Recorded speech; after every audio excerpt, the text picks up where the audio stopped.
नमस्कार, आप देख रहे हैं क्वेश्चन आवर और मैं हूं आपके साथ निशी भाटिया। 9 नवंबर को उत्तराखंड राज्य स्थापना के 25 वर्ष पूरे होने वाले हैं। इन 25 वर्षों में कभी कांग्रेस कभी बीजेपी की सरकार रही है। मौजूदा वक्त में बीजेपी की ट्रिपल इंजन वाली सरकार है, जो दावा करती है कि बीजेपी सरकार में सभी क्षेत्रों में तेज गति के साथ विकास कार्य हुए हैं, जिस पर विपक्ष के कई सारे सवाल हैं। उद्योग क्षेत्र में कितना काम हुआ और आगे किस प्लान पर सरकार काम करने जा रही है। देखिए, बहुत सारे सवाल हैं जो कि आज इस डिबेट के जरिए समझे जाएंगे, क्योंकि 25 वर्षों में कितना प्रदेश बदला है। आखिरकार प्रदेश की तकदीर और तस्वीर बदलने की बात जो भारतीय जनता पार्टी कर रही है, उन 25 वर्षों को आज इस डिबेट में ही याद किया जाएगा। हर दिन आए दिन हम लोग डिबेट शो अपने इन मुद्दों को लेकर चर्चा कर रहे हैं कि आखिरकार इन 25 सालों में कौन से ऐसे क्षेत्र में विकास हुआ और कहां विकास नहीं हुआ है और कितने विकास की जरूरत अभी इन 25 वर्षों में रह गई है। तो आज औद्योगिक विकास को लेकर हम लोग बातचीत करने जा रहे हैं कि आखिरकार इन 25 वर्षों में औद्योगिक क्षेत्र में कितना विकास हुआ, निवेश को कितना बढ़ावा मिला, इससे हमारे युवाओं को कितना फायदा पहुंचा और आखिरकार प्रदेश की जनता क्या इन निवेश से खुश नजर आ रही है। और आखिरकार विपक्ष के जो तीखे सवाल हैं, क्योंकि पलायन आयोग की रिपोर्ट आती है और जो रोजगार के तमाम मुद्दों पर सवाल खड़ी करती है कि आखिरकार अगर पहाड़ों तक निवेश पहुंचाया जा रहा है, रोजगार पहुंचाया जा रहा है, तो पहाड़ के पहाड़ खाली क्यों हो रहे हैं, ये भी सवाल बनता है। लेकिन दूसरी तरफ पलायन आयोग की रिपोर्ट, तो दूसरी तरफ सरकार के वो आंकड़े। कहा जा रहा है 2000 से 2001 में राज्य में मात्र 14,163 उद्योग थे, जो आज के दौर में यानी कि इन 25 सालों में बढ़कर ये संख्या 93,887 हो चुकी है। अब उद्योग के क्षेत्र में लगातार विकास हो रहा है, सरकार का ये दावा है, और इस क्षेत्र में और भी आगे नए आयाम सेट किए जा रहे हैं। इसको लेकर सरकार विस्तृत रूप से कार्य भी कर रही है। जमीनी स्तर पर लगातार निवेश बढ़ावा देने के लिए, एमएसएमई सेक्टर में बढ़ावा देने के लिए लगातार प्रयास जारी हैं। उद्योग में 55.58 हजार करोड़ से अधिक का निवेश हो चुका है इन्वेस्टर समिट के जरिए भी, और ऐसे में 5,91,000 से अधिक लोगों को प्रत्यक्ष रोजगार मिला है, यानी कि रोजगार के अवसर सृजित किए जा रहे हैं। प्रत्यक्ष रूप से भी रोजगार यहां पर युवाओं को दिया जा रहा है, लोगों को मिल रहा है। लेकिन इसके बावजूद विपक्ष जो सवाल उठा रहा है वो कितना वाजिब है, इस पर भी हम लोग चर्चा करेंगे कि सरकार को जो कौशल विकास पर ध्यान देने की जरूरत है, क्या वाकई में सरकार इसको लेकर गंभीर है, क्योंकि किस क्षेत्र में कितना औद्योगिक विकास हो रहा है ये भी महत्वपूर्ण रहता है, और किस सेक्टर को यहां सरकार नजरअंदाज करती हुई नजर आ रही है, जिस क्षेत्र में हमारे युवा, हमारे प्रदेश की जनता बेहतर प्रदर्शन कर सकती है। इन्हीं औद्योगिक क्षेत्रों पर आज बातचीत होगी कि आखिरकार निवेश पर कितना काम हुआ, कितना नहीं हुआ है, और विकास कार्यों में आखिरकार ये 25 वर्षों की यात्रा कितनी यादगार रही, किस क्षेत्र में कितना विकास होना अभी बाकी। आज इस विषय पर हम लोग चर्चा करेंगे। हमारे साथ तमाम पैनलिस्ट जुड़ चुके हैं। सीधे आपका परिचय करवा देती हूँ। हमारे साथ स्टूडियो से जुड़ चुकी हैं प्रभा बदूनी जी, जो कि भारतीय जनता पार्टी की प्रवक्ता हैं। आशीष सैनी, कांग्रेस के प्रवक्ता, हमारे साथ वर्चुअली जुड़ चुकी हैं। मीनाक्षी गिल्डियाल जी, जो कि ओकेटी की प्रवक्ता है, वो भी स्टूडियो से हमारे साथ इस वक्त जुड़ चुकी हैं। प्रेम पंचोली जी, जो कि वरिष्ठ पत्रकार हैं, वो फोन लाइन के जरिए हमारे साथ इस वक्त स्टूडियो में जुड़ चुके हैं। बहुत बहुत स्वागत करूंगी आप सभी का हमारे साथ मिलने के लिए। और चर्चा की शुरुआत प्रभा जी आपके साथ करना चाहूंगी। देखिए, एक तरफ औद्योगिक विकास की हम लोग बात कर रहे हैं, लेकिन उन 25 वर्षों की यात्रा को भी हम नजरअंदाज नहीं कर सकते। 2000 से 2001 का जो आंकड़ा पेश किया गया, फिर उसके बाद आज के दौर में ये संख्या किस तरीके से बढ़ी है, औद्योगिक क्षेत्र में विकास कैसे हुआ, आखिरकार सरकार का मेन फोकस किस चीज पर है, आगे क्या कुछ प्लान सरकार के पास है। देखिए निशी, ये सबसे पहले तो मैं आपके चैनल के माध्यम से आपके सभी दर्शकों को बहुत बहुत शुभकामनाएं दूंगी, और हम सभी को जो भी उत्तराखंड राज्य के वासी हैं कि हम रजत जयंती वर्ष में प्रवेश कर गए हैं, 25 वर्ष हमारे राज्य को बने हुए हो गए हैं। तो ये निश्चित तौर पर हम सबके लिए गौरव का पल होता है, क्योंकि राज्य हमारा बना था, तो उसके बाद से हमने क्या किया, जो भी सरकारें यहाँ पर रही हैं, निश्चित तौर पर जब 25 वर्ष पूरे होते हैं तो हम इन आंकलन जरूर करेंगे। और इसी के लिए हमें पता है कि जो माननीय मुख्यमंत्री जी हैं, हमारी फैसला भी किया है कि विशेष सत्र का आयोजन किया जा रहा है। तो उसमें ये देखा जाएगा कि ये राज्य बना है, हमारे सामने उस वक्त क्या समस्याएं थी, क्या चुनौतियों को किस प्रकार हमने ठीक किया है, जो जो सरकारें आई हैं, और निश्चित चुनौतियां अभी भी हैं। हम ये नहीं कह रहे हैं कि 25 वर्ष पूर्ण हो गए हैं, चुनौतियां तो हैं, आगे आने वाले समय में किस प्रकार इनको दूर किया जा सकता है। लेकिन अगर हम मैं ये कहना चाहूंगी निशी जी, अगर हम उसका कंपैरिजन करें कि जब ये राज्य बना था, जो यहाँ पर उद्योग थे, जो अभी आप ही आंकड़े हमें दिखा रहे हैं, जिस प्रकार तब हमारे पास हम ये कह रहे हैं कि 14,000 या इतनी हमारे पास औद्योगिक इकाइयां थी, वो बढ़कर 54,000 से ज्यादा हो गई हैं। तो विकास तो हुआ है, हम ये नहीं कह सकते हैं। लेकिन उसमें अगर हम ये देखें कि हमारे, अगर जब भारतीय जनता पार्टी की सरकार की मैं बात करूं कि जब हमारी सरकार यहाँ पर रही है, तो हमने हर सरकार कुछ नया विजन लेकर भी आती है, हम ये कंपैरिजन भी कर सकते हैं कि जब हमारी सरकार यहाँ पर आई, तो अगर हम पिछले 4 वर्षों का ही देखें आंकलन, तो अगर आज उत्तराखंड को हम देखें तो कनेक्टिविटी के क्षेत्र में आप देख लीजिए कि हमें ये पता है कि हमारे राज्य की जो मेन आर्थिकी का स्रोत है वो तीर्थाटन है, पर्यटन है। तो अगर उस क्षेत्र में हम कंपैरिजन करें तो आज बहुत ज्यादा यहाँ पर तीर्थाटन के लिए सुविधाएं बढ़ गई हैं, पर्यटन क्षेत्र कितने ज्यादा डेवलप हो चुके हैं। इसके लिए हमारी सरकार, तो जो हम कहेंगे कि पहले 4 धाम यात्रा ही बहुत ज्यादा शुरू से यहाँ पर है, लेकिन अब शीतकालीन यात्रा शुरू हो गई है, तो वो भी तीर्थाटन को बढ़ावा देने के लिए ही है। और इसके बाद अगर मैं ये कहूं कि जो पर्यटन स्थल है वो भी बहुत ज्यादा बढ़ गए हैं, लेकिन वहां तक पहुंचने का जो रास्ता था, जो मार्ग हमें देने थे, वो भी बढ़े हैं। क्योंकि देखिए कहीं ना कहीं अगर हम रोजगार की बात करते हैं तो एक रोजगार हो गया, अगर हम सरकारी नौकरियों की भी बात करें हाँ। आज, तो पिछले क्योंकि सरकारी नौकरियां अपने में ये नहीं हो सकती कि हम सबको सरकारी, अगर जितने हैं युवा हमारे सब आवेदन करते हैं, आपको पता है जितने भी आवेदन निकलते हैं, अगर 10,000 है तो आवेदन करने तो लाखों में बच्चे आते हैं, एग्जाम भी देते हैं, तो निकले अगर सारे भी निकल गए तो 10,000 निकलेंगे। लेकिन जो बाकी हमारे युवा हैं उनके लिए हमारी जो नीतियां है उसमें स्वरोजगार को मैं बहुत बड़ा समझती हूँ कि निर्णय हमारी सरकार का है। और स्वरोजगार में अगर आप देखेंगे तो कौशल जो विकास की आज जो लेटेस्ट इसमें बात हो रही है वो सबसे इंपॉर्टेंट है। उसमें अगर हम आईटीआई जो हैं उनको बढ़ावा देने की बात करें, पॉलिटेक्निक्स के बारे में हम बात कर रहे हैं, और सबसे ज्यादा तो मैं ये कहूंगी जो आईटी सेक्टर आजकल जो रिसेंटली डेवलप हो रहा है, उसके माध्यम से कहीं ना कहीं जो हमारे युवा, जो मतलब ये कहेंगे अगर हम मेक इन इंडिया की बात कर लें या हम स्टार्टअप की बात कर लें, तो ये एडवांस फील्ड है। तो यहाँ पर हमारे युवाओं को हमें निखरने का मौका देना है, उसके लिए जो सरकार है वो अलग अलग प्लेटफॉर्म तैयार कर रही है। तो मुझे लगता है कि ये सारी चीजें कहीं ना कहीं युवाओं के लिए है। अगर हम मातृशक्ति की भी बात करें तो मातृशक्ति जो उत्पाद मतलब हम कहते हैं कि जहां मातृशक्ति हैंडीक्राफ्ट्स की हम बात कर ले, जो घरों में उत्पाद होते हैं उनमें जो वो काम करती हैं, उनको हाउस ऑफ हिमालय जो ब्रांड दिया है, और आज जो उत्तराखंड के उत्पाद निशी जी है उनको जो ब्रांडिंग मिल रही है, तो कहीं ना कहीं सरकार ने उसमें मातृशक्ति का ध्यान रखा है, युवाओं का ध्यान रखा है। अगर जो हमारे, अगर हम जब उत्तराखंड बना था, जो हमारे आंदोलनकारी थे, हम 10% उनको 37 आरक्षण दिया है सरकारी नौकरियों में, तो कहीं ना कहीं सबका ध्यान रखा गया है। और निश्चित तौर पर जो यानी कि बीजेपी हर क्षेत्र में विकास कर रही है, और ये 25 वर्षों में आखिरकार बीजेपी की सरकार, जो ट्रिपल इंजन वाली सरकार है, उसने कितना विकास किया वो अभी आपने बताया है। औद्योगिक क्षेत्र में भी कितना विकास हुआ। लेकिन आशीष जी, जानना चाहूंगी, कांग्रेस इस पर भी सवाल उठा रही है कि औद्योगिक क्षेत्र में विकास बिल्कुल भी नहीं हुआ है, हुआ भी है तो फिर पहाड़ के पहाड़ खाली हो रहे हैं, उसका जवाब भी सरकार दे। इस तरीके का सवाल उठाया गया। आखिरकार क्या समझते हैं कि इस क्षेत्र में विकास बिल्कुल भी नहीं हुआ है? 25 वर्ष हमारे उत्तराखंड राज्य को हो रहे हैं, और उत्तराखंड राज्य आज 25 वर्ष की अपनी जो उत्साह है और उसे त्योहार के रूप में भी मना रहा है। बड़े उत्साह के साथ पूरे प्रदेश में अनेक सरकारी कार्यक्रम भी हो रहे हैं। लेकिन मैं अपनी बात शुरू करने से पहले बताऊंगा कि ये उत्साह उत्तराखंड के नागरिकों के मन पर, उनके चेहरे पर दिखाई नहीं दे रहा है। कारण क्या है कि उत्तराखंड ने निश्चित रूप से औद्योगिक विकास किया। जैसे ही उत्तराखंड राज्य बना, नई औद्योगिक नीति के कारण जो टैक्स में छूट दी जा रही है, और जो यहाँ पर उद्योगों को लाने में जहाँ जिस प्रकार की शासन प्रशासन ने सुविधा दी, तो राज्य में बहुत सारे उद्योग लगे और बहुत सारे कारोबार बने। आज निश्चित रूप से अगर हम दमन और सोलन के बाद की बात करें, तो दवाइयों के मामले में, फार्मा इंडस्ट्री के मामले में उत्तराखंड निश्चित रूप से देहरादून और उसके आसपास, हरिद्वार, इन जगहों पर, और खासकर हल्द्वानी और पंतनगर में बहुत से प्लांट लगे हैं, बहुत से नए उद्योग स्थापित हुए हैं और बहुत से कारोबार यहाँ पर चल रहे हैं। अब मैं आता हूँ मैन्युफैक्चरिंग सेक्टर, जो कोर इंडस्ट्री का है और कोर इंडस्ट्री के बाहर का है। आप फार्मा के अलावा और उस समय जो प्लांट यहाँ लग गए, उसके अलावा कोई भी चीज ऐसी नहीं है जो नई लगी हो। नई से मेरा मतलब बिल्कुल सीधा संदर्भ वर्ष 2017 में, जब भारतीय जनता पार्टी की ये जो वर्तमान सरकार है ये जब आई, तो उसके बाद एक नया उद्योग यहाँ नहीं लगा है। उल्टा 2016 की नोटबंदी के बाद जो उत्तराखंड में लघु उद्योग थे वो बंद हुए हैं। उसमें कौन कौन से उद्योग बंद हुए, मैं कुछ का उदाहरण दूंगा। जो ये जो हमारा सर्वे इंस्ट्रूमेंट्स का काम था, उत्तराखंड में की तराई में इसकी छोटे छोटे उद्योग लगे हुए थे, वो सब आज बंद हो चुके हैं।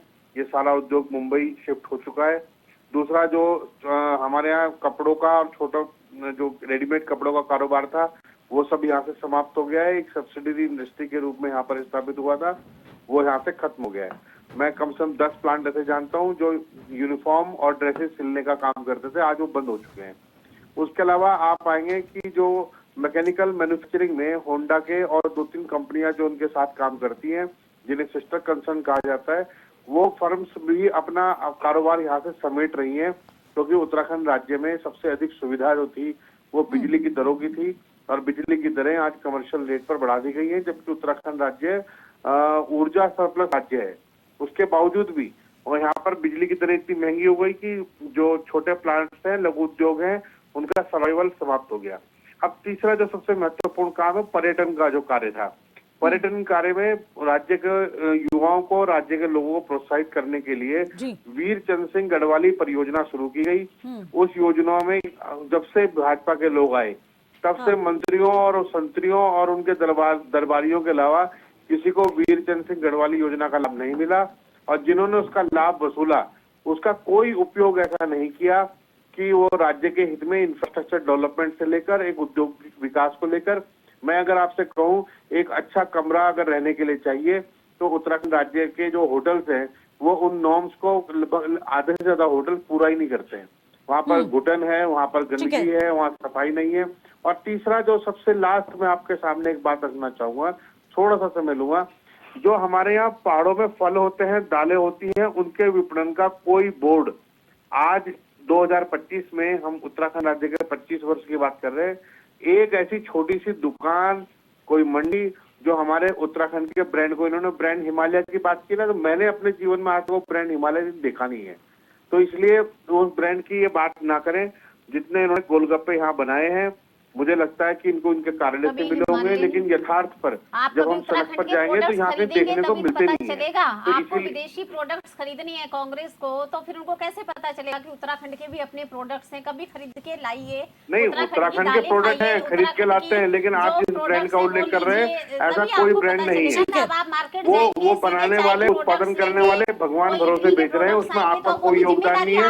आप तो उनसे GST वसूल रहे हैं बस। बढ़ावा देंगे। अगर आप कह रहे हो कि मैंने आज तक हाउस ऑफ हिमालय नहीं है, तो ये आपकी गलती है, आपको जाना चाहिए। इसका मतलब जो उत्तराखंड के सरकार जो ब्रांड आप बता रहे हैं, ये नहीं मैंने देखा है, मुझे नहीं मालूम कहाँ बनाया आपने। इस डिस्कशन पर हाउस ऑफ हिमालय प्रोडक्ट कितने ज्यादा यहाँ पर लोग खरीदते हैं, कितने नहीं खरीदते, ठीक है। पता चलता है कि कांग्रेस को उत्तराखंड की नहीं, अरे कांग्रेस छोड़ दीजिए ना, आप दिखा दीजिए ना, आप तो भाजपा में है। इस मुद्दे पर आऊंगी मैं इस मुद्दे पर। मीनाक्षी जी, आप हाउस ऑफ हिमालय बता रही हैं। औद्योगिक क्षेत्र में विकास हुआ इन 25 वर्षों में, यूकेडी का दृष्टिगत क्या कुछ कहना है कि आखिरकार प्रदेश में इन 25 सालों में अनेक सेक्टर में तो बहुत कुछ विकास हुआ, लेकिन औद्योगिक इतना विकास हो रहा है?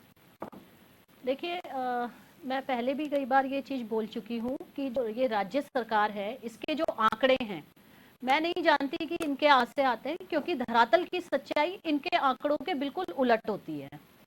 आज ये जो पलायन का डेटा है, वो डेटा इनकी सारी जो कलई है वो खोल देता है। बड़ी बड़ी बातें आज बोल रहे हैं कि इतने लाख करोड़ का निवेश आया है, वो पलायन का जो डेटा है या बेरोजगारी का जो डेटा है, वो सारी इनकी पोल खोल के सामने रख देता है। अब बात आती है इंडस्ट्रीज की। ठीक है, हम मानते हैं कि बहुत इंडस्ट्रीज यहाँ पे लगी हैं, जो आंकड़ा दिया गया है, हालांकि उसकी परसेंटेज देखी जाए तो वो यहाँ निवेश ना ज्यादा हो रहा है, उस हिसाब से ये आंकड़ा बहुत कम है। तो जो इंडस्ट्रीज यहाँ लगी हैं, उन इंडस्ट्रीज का यहाँ के स्थानीय लोगों, क्योंकि एक क्षेत्रीय दल होने के नाते मैं यहाँ के क्षेत्र के लोगों की बात जो है वो पहले करूंगी। यहाँ का जो स्थानीय निवासी है उसके लिए उन इंडस्ट्रीज का कोई फायदा नहीं हुआ। आप देखेंगे कि जितने भी इन्होंने आंकड़े दिए हैं, नंबर्स दिए हैं, उसमें से 30% जो इंडस्ट्रीज हैं वो आपके इसमें लगी है, प्लेन्स के क्षेत्रों में लगी है, हरिद्वार या उधम सिंह नगर वाले क्षेत्र में लगी है। और हरिद्वार और उधम सिंह नगर में जो पहाड़ का व्यक्ति नौकरी करने आ रहा है, उसके लिए वो बिल्कुल परदेश जैसा है, क्योंकि वहां पे आके एक तो अनस्किल्ड लेबर की जो उसे सैलरी मिलती है, उसके बाद उसे यहाँ पे किराए पे घर लेना पड़ता है, और एक तरह से वो जैसे परदेश में जाके नौकरी करता है, बिल्कुल वही चीज उसके लिए यहाँ पे इन इंडस्ट्रीज से उसको ये फायदा मिला है। हाँ। और आप देखिए कि जो फायदा मिला है वो मिला है जो यहाँ से बॉर्डर पे अटैच्ड जो यूपी लोग हैं उनको इस इंडस्ट्री का ज्यादा फायदा मिला है, क्योंकि उनके लिए काम करना ज्यादा इजी है। तो हमारा ये मानना है कि यदि किसी स्टेट के अंदर इंडस्ट्रीज लगाई जाती तो वो वहां के क्षेत्रीय लोगों के डेवलपमेंट के लिए बेसिकली लगाई जाती हैं। लेकिन हम देख रहे हैं कि जनसंख्या तो हमारी बढ़ती चली जा रही है, लेकिन पहाड़ से पलायन वो भी बढ़ चला जा रहा है। क्यों? क्या सिर्फ जो इन्वेस्टमेंट है वो सिर्फ प्लेन क्षेत्र में होगा? पहाड़ी क्षेत्र में क्या होगा? पहाड़ी क्षेत्र में आज ये रोड्स की बात कर रहे हैं कि हमने बहुत इतने किलोमीटर्स तक रोड पहुंचा दी, लेकिन असलियत देखी जाए तो उन रोड का फायदा भी वहां के लोगों को नहीं हो रहा है।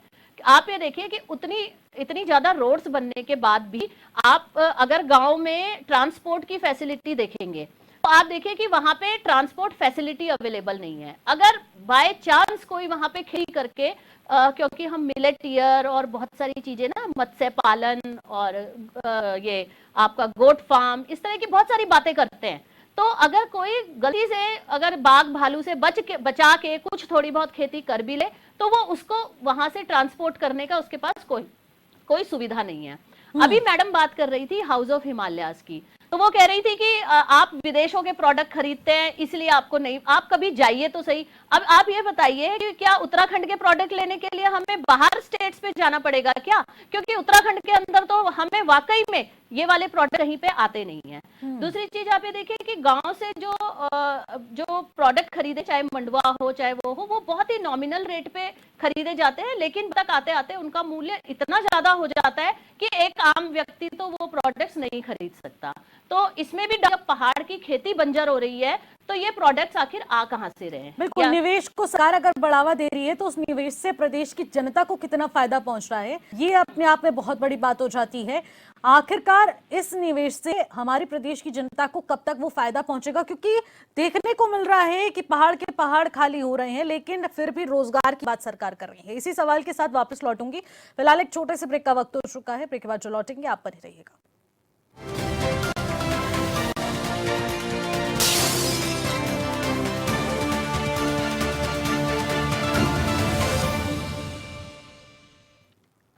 ब्रेक के बाद एक बार फिर से आपका स्वागत करते हैं। और क्वेश्चन में आज हम बहुत बड़े मुद्दे पर चर्चा कर रहे हैं, क्योंकि 25 वर्ष पूरे होने जा रहे हैं, यानी कि प्रदेश अपने रजत जयंती वर्ष में कदम रखने जा रहा है। लेकिन किन किन क्षेत्रों में विकास हुआ, इसको लेकर रोजाना एक खास मुद्दे पर चर्चा हो रही है। और आज औद्योगिक क्षेत्र में कितना विकास हुआ, प्रदेश ने कितनी तरक्की करी, कितनी तस्वीर बदली, कितनों की तकदीर बदली, इसी विषय पर चर्चा जारी है। और आज हमारे साथ तमाम पैनलिस्ट भी मौजूद हैं।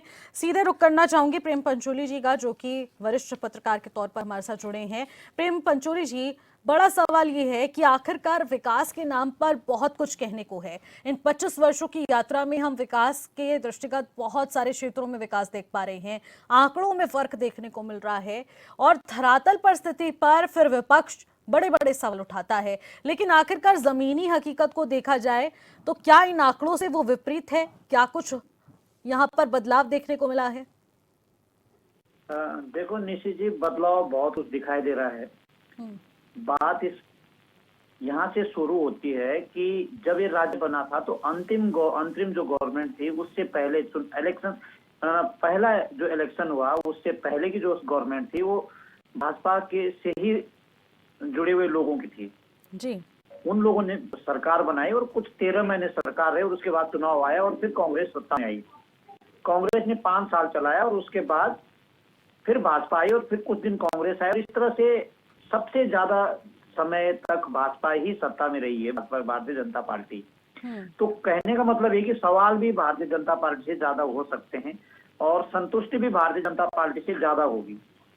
इसलिए कि अगर हम 25 साल का सफर देखेंगे तो 25 साल के सफर में ऐसा नहीं कि बहुत कुछ काम नहीं हुआ है।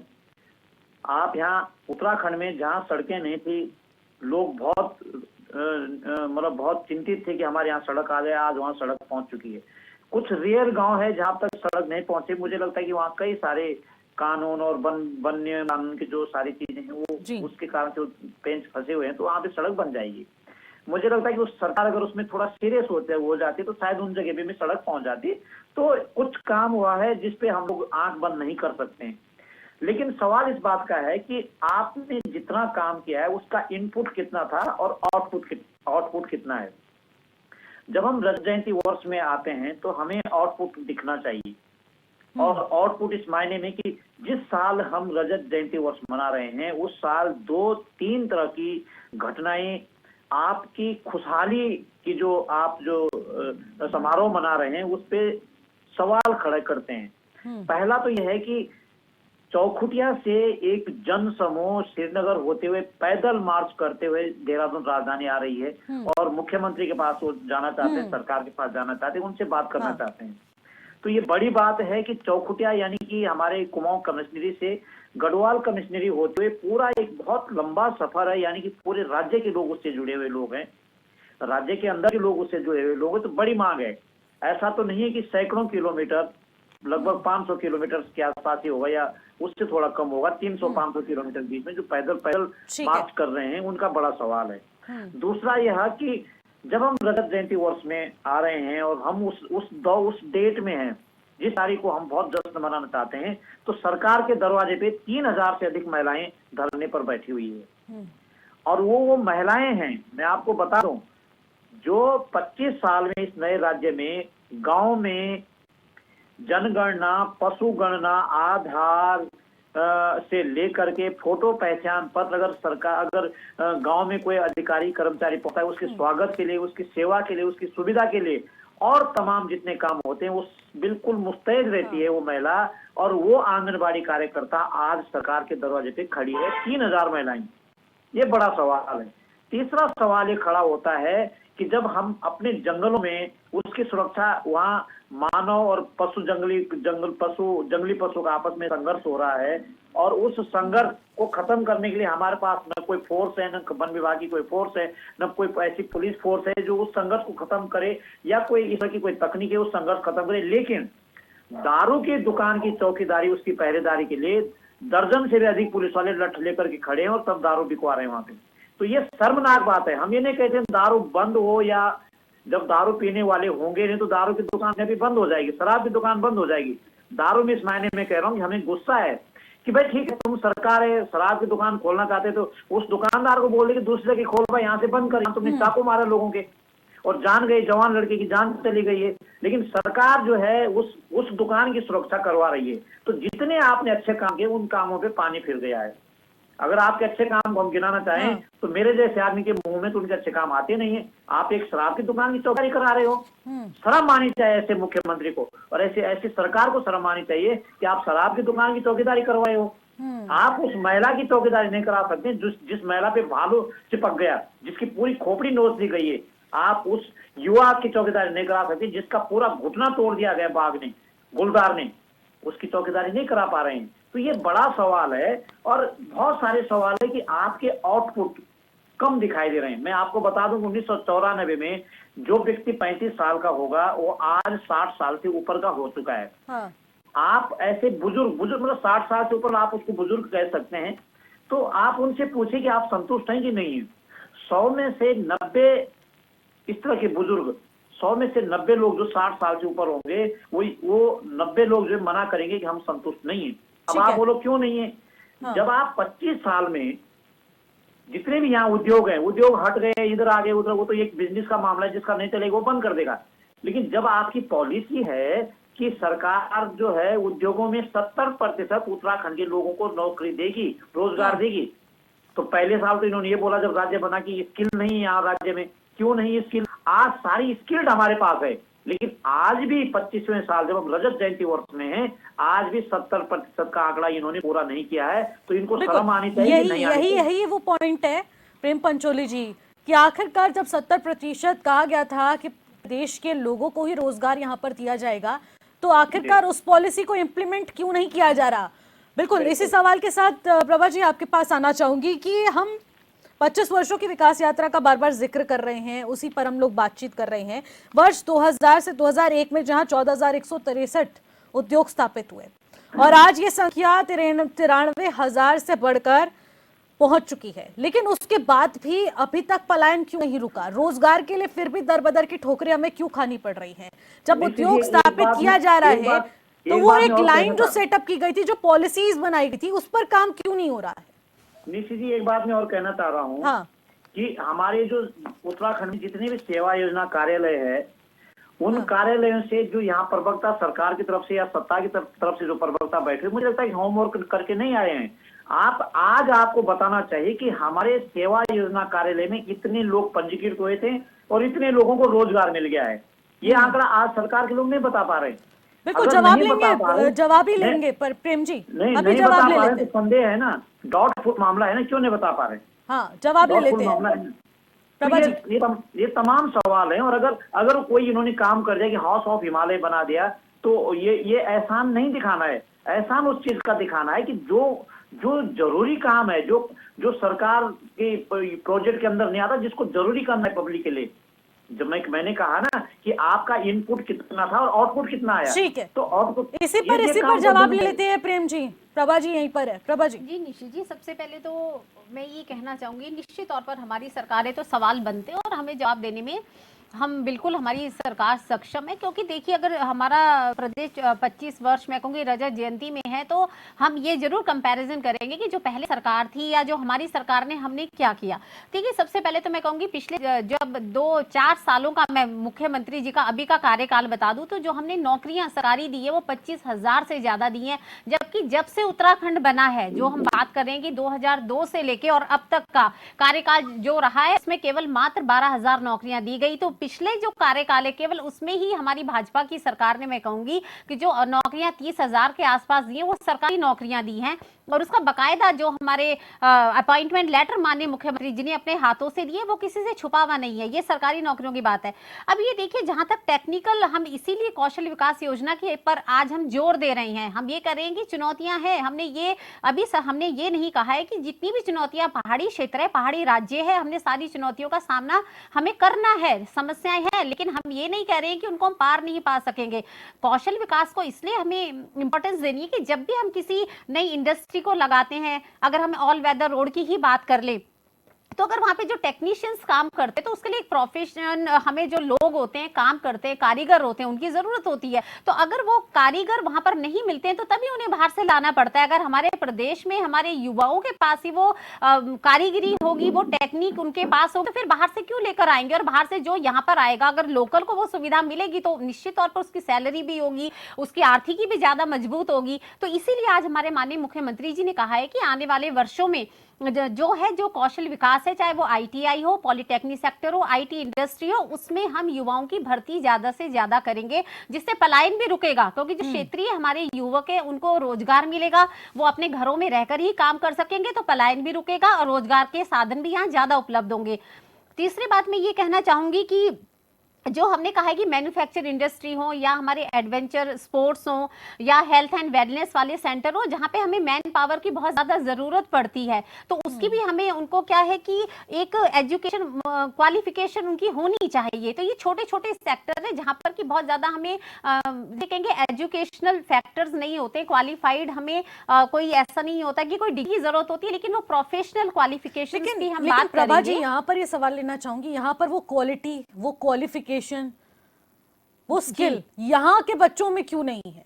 देखिए निशी जी, उसका मैं एक जनरलाइज वे में इसका आंसर भी ये देना चाहूंगी कि एजुकेशनल सेक्टर में हम लोग कमजोर हैं, इसी वजह से इंडस्ट्रियल सेक्टर में हमारे वही व्यक्ति लोग काम नहीं कर पा रहे। नहीं, देखिए एजुकेशन और प्रोफेशनल क्वालिफिकेशन निशी जी दो बहुत डिफरेंट थिंग्स हैं। देखो, एजुकेशनल क्वालिफिकेशन तो अगर मैं आपको बताना चाहूंगी, तो उत्तराखंड तो आज से नहीं, बहुत यही एक पलायन का मैं कहूंगी कारण भी रहा है। सर, आज से पलायन नहीं हुआ है हमारे उत्तराखंड में। अगर आप देखेंगे तो पलायन तो जब उत्तराखंड नहीं बना था सन 60-50 से यहाँ से पलायन है, क्योंकि यहाँ के जो लोग हैं बहुत हाईली क्वालिफाइड लोग हैं, और जैसे ही कहीं भी जॉब अपॉर्चुनिटी किसी भी राज्य में मिली है, वो पलायन करके वहां चले गए। और जब उत्तराखंड बना, उस वक्त तक काफी पलायन यहाँ से पहाड़ों से हो चुका था। ये नहीं है कि ये सरकार आई उत्तराखंड बनाए। अब तो जो हम सरकार काम कर रही है, वो ये कह रही है कि जो लोग यहाँ से बाहर चले गए हैं, हमें रिवर्स पलायन करना है, हमें उस पर जोर देना है। और जो युवा यहाँ पर हैं, वो जो खेतों में काम कर रही है, उनको बागवानी की शिक्षा कैसे दी, मतलब बागवानी कैसे करते हैं, ये भी अलग अलग फील्ड्स हैं, कौशल विकास योजना इसी से रिलेटेड है। अगर एरोमा इंडस्ट्री है तो कैसे हमें फूलों की खेती करनी है ताकि वो अपनी खेती का उपयोग कर सके। जो हमारी भूमि बंजर हो गई है और अब ये भू कानून आ गया है कि बाहर के लोग आके ऐसा नहीं है खरीद ले। पिछले दिनों हमने कितनी डिबेट्स करी हैं इसीलिए कि जो खेती की जमीन बाहर चली गई थी वो उन्हीं युवाओं को दी जाए, खेती उन्हीं को दी जाए। तो यही चीजें हैं कि वो बागवानी करे फूलों की, तो इन चीजों का वो परीक्षण ले। तो एक हो गई टेक्निकल क्वालिफिकेशन, एक होगी एजुकेशन। तो एजुकेशन में तो आप डिग्री लीजिए, किसी प्रोफेशनल उसमें जाइए, लेकिन एक होती है कि आपकी टेक्निकल, जहां पे मैन पावर की हमें बहुत ज्यादा जरूरत होती है। इसीलिए आज हम बात कर रहे हैं कौशल क्षेत्र में युवाओं को टेक्निक्स देने की कि वो इन क्षेत्रों में भी आगे आए। केवल जॉब वो नहीं होती है कि आप किसी इंजीनियर, डॉक्टर्स, जो युवा वहां से वंचित रह गया, जो उस फील्ड में नहीं जाना चाहते और अपने घर में, अपने उत्तराखंड में रह के काम करना चाहते हैं, वो एडवेंचर हो, हेल्थ एंड वेलनेस हो, अगर हम तीर्थाटन, पर्यटन की बात भी करें, वहां पर भी हमें मैन पावर की जरूरत होती है। तो वो वाले युवा वहां पे स्वरोजगार में काम कर सकते हैं, वहां पे उनको अच्छी आमदनी भी होगी, अपने घर में रह के पलायन से भी नहीं होगा। अब जो देखिए पलायन पहले हो चुका है, इसीलिए हम रिवर्स की भी बात कर रहे हैं। कब हुआ ये पलायन, मैं जानना चाहूंगी जी। प्रभा जी, कब हुआ ये पलायन कि आखिरकार जब यहाँ पर सरकार इतना बेहतरीन कार्य कर रही है, औद्योगिक क्षेत्र में हम लोग आगे बढ़ चुके हैं, एजुकेशनल क्वालिफिकेशन की जब हम बात कर रहे थे तो एजुकेशन सेक्टर में भी हम लोग बहुत विकास कर चुके हैं, पहले से ही हम लोग विकास कर चुके हैं, लेकिन आखिरकार कमी कहाँ जाती है जो इस तरीके की स्थिति प्रदेश को झेलनी पड़ रही है? कितने निवेश, इतने उद्योग के स्थापित होने के बाद भी यहाँ पर प्रदेश का युवा बाहर जाने को मजबूर है, पलायन करने को मजबूर है। नहीं, देखिए निशी जी, मैं आपको बताना चाहूंगी, ये ऐसा नहीं है कि पलायन करने को आज हमारा युवा मजबूर नहीं है।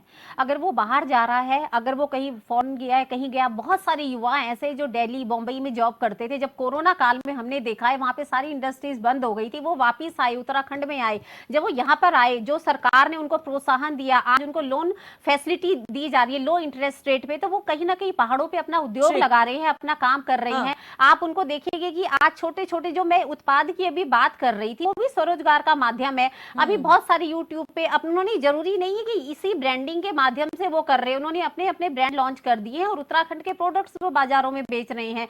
बहुत सारे लोग हैं जो डेयरी में, आप देख लीजिए सरकार कितना प्रोत्साहन दे रही है, मत्स्य पालन में देख लो, पोल्ट्री में देख लो। तो मुझे लगता है ये सारी चीजें जो स्वरोजगार को बढ़ावा दे रही है, और जो युवा कोरोना काल में दिल्ली, बॉम्बे जो बाहर निकल गए थे केवल एक फैक्ट्री में काम करने के लिए, यानी कि प्रभा जी, आपका कहने का मतलब है कि यहाँ से पलायन नहीं हो रहा है, उल्टा रिवर्स पलायन हुआ है। देखिए निशी जी, क्योंकि विकास इतना प्रदेश में हो चुका है। ठीक है, आती हूँ मैं आपके पास, लेकिन आशीष जी कुछ कहना चाह रहे थे और आशीष जी से इस पॉइंट पर भी जवाब लेना चाहूंगी। क्या प्रदेश में इतना विकास हो चुका है कि रिवर्स पलायन का रुख यहाँ के युवा कर रहे हैं और वापस से पहाड़ हमारे हरे भरे हो जाएंगे, यहाँ पर वो जो खाली पहाड़ हैं वहां पर फिर से एक बार लोगों को वहां देखा जा सकता है?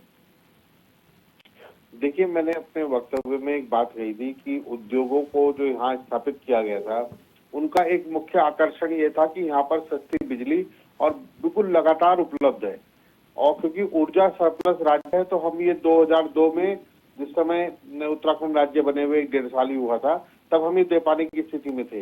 लेकिन आज क्या स्थिति है? आज बिजली की दरें किस दर पर पहुंच चुकी हैं उसका अनुमान नहीं है। बिजली की चोरी कराने में, बिजली को दूसरे राज्यों को बेचने में, और कहीं ना कहीं इनके जो ऊर्जा के क्षेत्र में जो डील करने वाले लोग हैं, उन्होंने उत्तराखंड को शोषण करने का काम किया और उत्तराखंड को तबाह किया, कम से कम ऊर्जा क्षेत्र में। दूसरा, इन्होंने कहा कि हमने युवाओं को वापस लाए जो कोविड के समय आए थे और उनको हमने स्थापित किया। एक सिंगल नाम अगर ये पूरे प्रदेश से ढूंढ कर दे दें कि कोविड में आए हुए व्यक्ति को इन्होंने ये लोन दिया या ये सुविधा दी और उसने ये उद्योग स्थापित किया, एक सिंगल नाम पूरे कहीं राज्य में नहीं है। लेकिन झूठ बोलने में आमादा है। ये वहां से कार्यालय से पढ़ा लिखा एक भाषण लेकर आ गए दामी जी का, वो यहाँ पर आकर पढ़ दिया। कांग्रेस के आशीष जी, कांग्रेस के कार्यकर्ता नहीं है कि हमारी कार्यशाला डेवलप होती है। आप लोगों ने क्या किया? हम अगर 25 साल का एक कंपैरिजन करेंगे, सरकार इन्होंने कहा कि मुख्यमंत्री ने 25,000 रोजगार दिए, बीजेपी इस बार 25,000 में संविदा में जो रोजगार दिए गए वो भी गिन लिए गए। तो पहली बार पेपर लीक आप करा रहे हो, नौकरी आप दे नहीं पा रहे हो, उसके बाद आप चपरासी की नियुक्ति करने के लिए 4th क्लास कर्मचारी की नियुक्ति के लिए